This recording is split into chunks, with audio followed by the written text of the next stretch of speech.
Hello and welcome back to my YouTube channel. इसका नाम है AM to PM क्लासेस। हमने लास्ट में जो अपना संज्ञा प्रकरण के तहत जो हम लोग पढ़ रहे थे वहाँ पे हमने संज्ञा पढ़ लिया था। आज हम लोग पढ़ने वाले हैं उसके आगे की संज्ञा प्रकरण जिसका नाम है निष्ठा संज्ञा।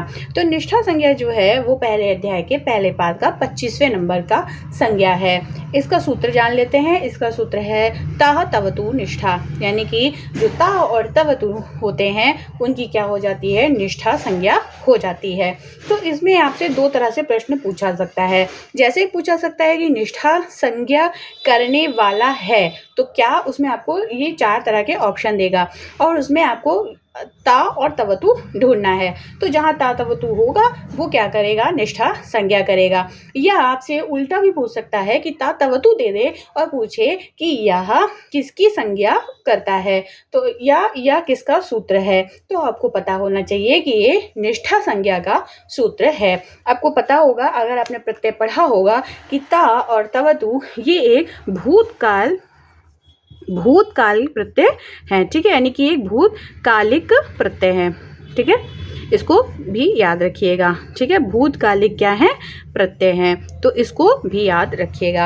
अब जैसे इसका उदाहरण, भोक्ता भुक्तवान, पठिता पठितवान, चलिता चलितवान। तो जो भुक्ता है उसमें ता प्रत्यय लगा है, जबकि भुक्तवान जो है उसमें तवतु प्रत्यय लगा है। उसी प्रकार पठिता में ता प्रत्यय लगा है और पठितवान में तवतु प्रत्यय लगा है। इसी तरह चलिता में ता प्रत्यय है और चलितवान में तवतु प्रत्यय लगा हुआ है। या हम कह दे सकते हैं कि यहाँ पर इनकी क्या हो रही है, निष्ठा संज्ञा हो रही है। निष्ठा संज्ञा से दो ही तरह के प्रश्न बहुत इंपॉर्टेंट है कि इसका सूत्र क्या है, या सूत्र देके पूछा जा सकता है कि ये क्या करता है, इसकी कौन सी संज्ञा होती है। तो निष्ठा संज्ञा होती है, ये याद रखिएगा, ठीक है। चलिए नेक्स्ट संज्ञा पे चलते हैं, जो कि है सर्वनाम संज्ञा। सर्वनाम संज्ञा जो है वो बहुत ही ज़्यादा इम्पॉर्टेंट नहीं है परीक्षा की दृष्टि से, क्योंकि सर्वनाम संज्ञा से कोई बहुत ज़्यादा प्रश्न उत्तर अभी तक देखने को नहीं मिले हैं। पर नहीं मिले हैं का मतलब ये नहीं कि आगे आप नहीं देख सकते। तो इस वजह से हम संज्ञा प्रकरण में सारी संज्ञा को पढ़ रहे हैं, इसी वजह से कि ताकि ऐसा ना हो कि अगर पेपर थोड़ा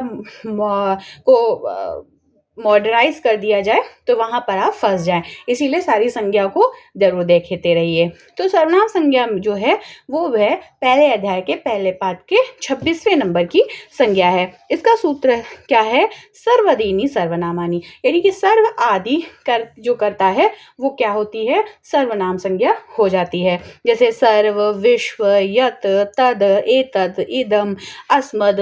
तो यानी कि जैसे आप पढ़ते हैं ना, त्वम, युवाम, यूयम, तो ये सब क्या है, ये है आपका सर्वनाम संज्ञा। तो यहाँ पर इसका आप सूत्र जरूर याद रखिएगा कि सर्वनाम संज्ञा करने वाला सूत्र है सर्वादीनी सर्वनामानी। देखिए हर संज्ञा के आगे उसका जो संज्ञा होता है वो जुड़ा हुआ होता है, तो इसीलिए एग्जाम में अक्सर उसके जो पीछे जो उसकी संज्ञा होती है वो हटा दी जाती है और सिर्फ आगे का होता है। जैसे ता तवतु, तो आगे निष्ठा लगा है तो वो निष्ठा हटा देंगे और उसके बाद आपको उसमें पूछा जाएगा। तो इसलिए आखिरी वाला याद करके मत लिखिएगा कि अरे आखिरी में तो लगा ही है। तो एग्जामिनर इतना बेवकूफ़ नहीं है कि वो आपको पीछे वो लगा के पूछेगा कि ये कौन सी संज्ञा है, ठीक है।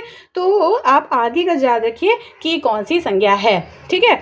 तो सर्वनाम संज्ञा का सूत्र है सर्वादीनी सर्वनामानी। उसके उदाहरण भी याद रखिएगा, सर्व, विश्व, यत, तद, एतद, इदम, अस्मद, युष्मद, ये सारे जितने भी शब्द होते हैं ये होते हैं सर्वनाम संज्ञा। तो आज हमारी संज्ञा प्रकरण में सिर्फ 2 ही संज्ञा आज पढ़ रहे हैं। इसके बाद वाली संज्ञा का जो प्रकरण है वो इसके बाद वाले जो वीडियो में है उसमें देखेंगे, ठीक है। तो आज के लिए इतना ही। अगर आपको ये वीडियो अच्छा लगा हो तो प्लीज़ वीडियो को लाइक करिएगा और चैनल को सब्सक्राइब किए हुए मत जाइएगा, ठीक है। तो आज के लिए इतना ही। Thank you very much.